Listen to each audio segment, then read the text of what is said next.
So it's actually mid-afternoon here in Helsinki. So inaayos mo yung mga yelo na matanggal sa sasakyan. We're going to the city pero nag-yelo ang sasakyan. Para naman tama itong ginagawa ko. Tama ba itong ginagawa ko? Walang sumasagot. They're busy cleaning the garage. Tama ba itong ginagawa? Ba't kayo tumatawa?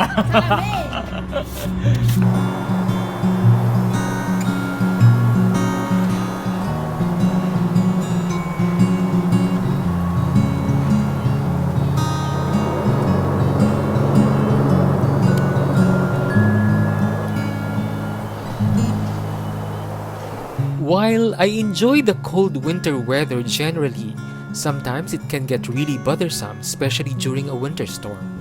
Driving will become a tedious preparation, walking around becomes challenging, and you just couldn't go around the city leisurely.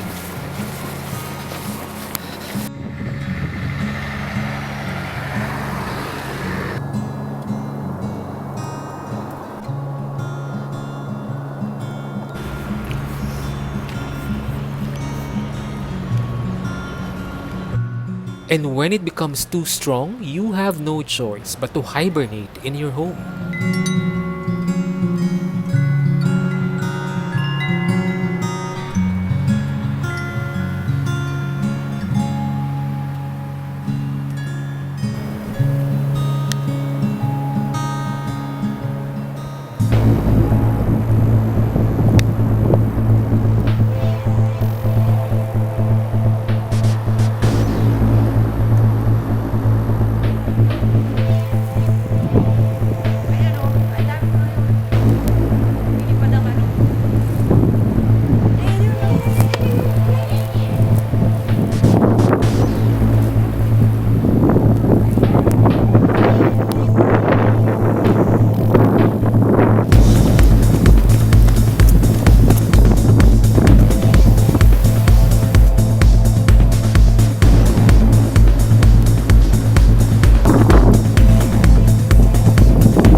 But once the sky clears up, you just have to go outside the city and travel.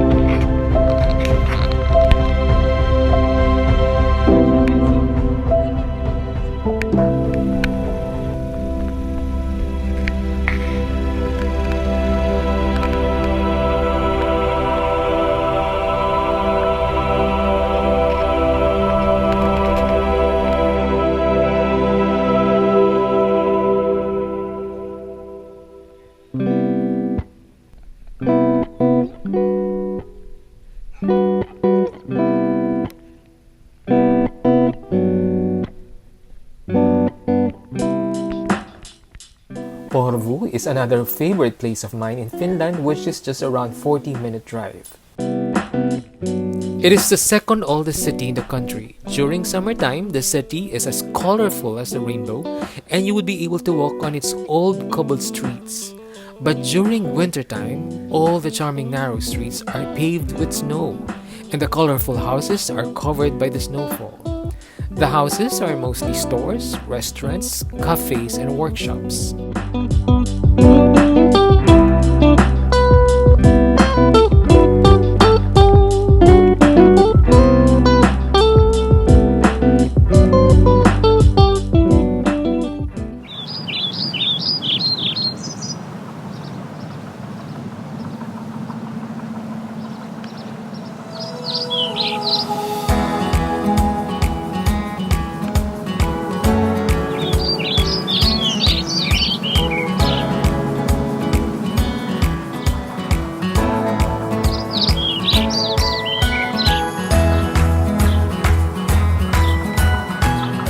It's not always all white, dark and cold in Finland. Daylight starts to lengthen when spring arrives, and the sun becomes even brighter by the summer.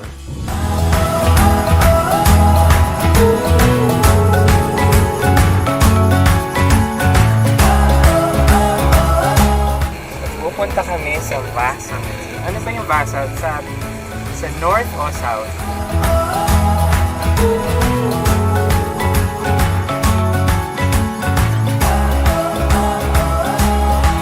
So, nandito tayo sa rep plot.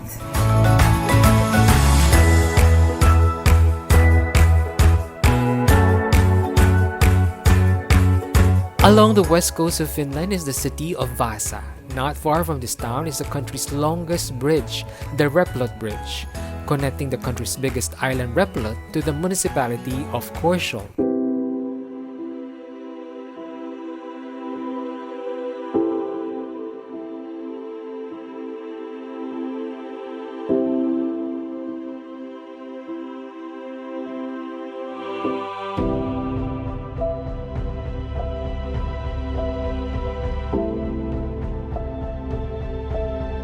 And what else can you do during summer?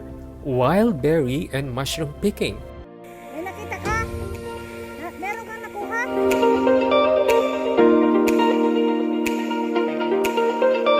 Aside from getting your much-needed copper-toned skin, summer in Finland means going to the lush green woodlands to hunt for those wild berries. But you just have to be careful with what you pick. Not all are edible.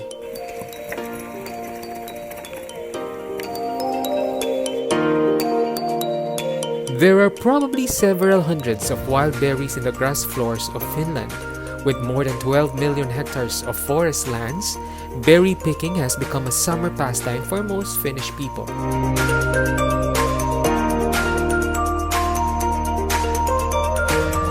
So, nasa Nuksho, ano to? Nuksho National Park kami. And, pwede ka mag-camping dito.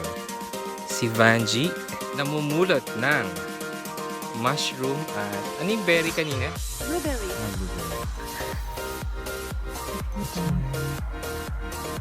Bakit? Kasi hindi mo alam kung saan ka pupunta. Oh God, nagdudugo yung daliri ko, charot.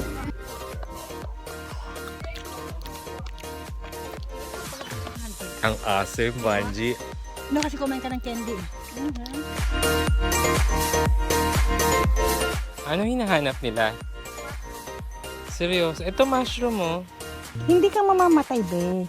Dahil ito talaga ay Same goes with the mushroom picking. You must read up before plucking them out, Tapos gawin nating sauce with our mackerel later. because some can be poisonous. Ako, kawawa naman yung mga smurfs. No! Yeah. Pwede mo itong iuwi kayo. Ang mackerel mas dry, no ba? Pero mas masarap. Yan kasi full of water. There are hundreds of varieties of mushroom that can be picked and eaten. The Finns' woodlands are truly the mushroom picker's paradise. How useful is my makeup kit? So, ang tunay na chef daw, Naaamoy. namumulot ng mushroom sa gubat. Oo, pang ingredients, di ba? Freshness.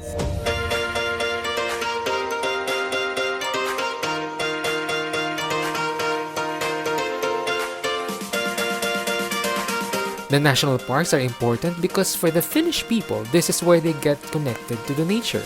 An opportunity for them to relax, chill, and just enjoy life. This is what makes them happy. They believe life is about balance. They always have a designated camping areas and picnic grounds for the public to enjoy without a fee.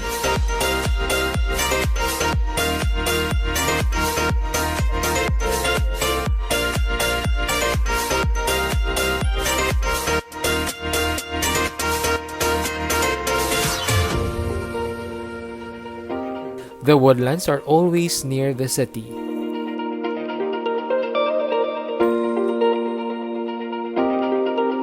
And if you feel lazy to drive and commute to a park nearby, there is always a forest in every residential area.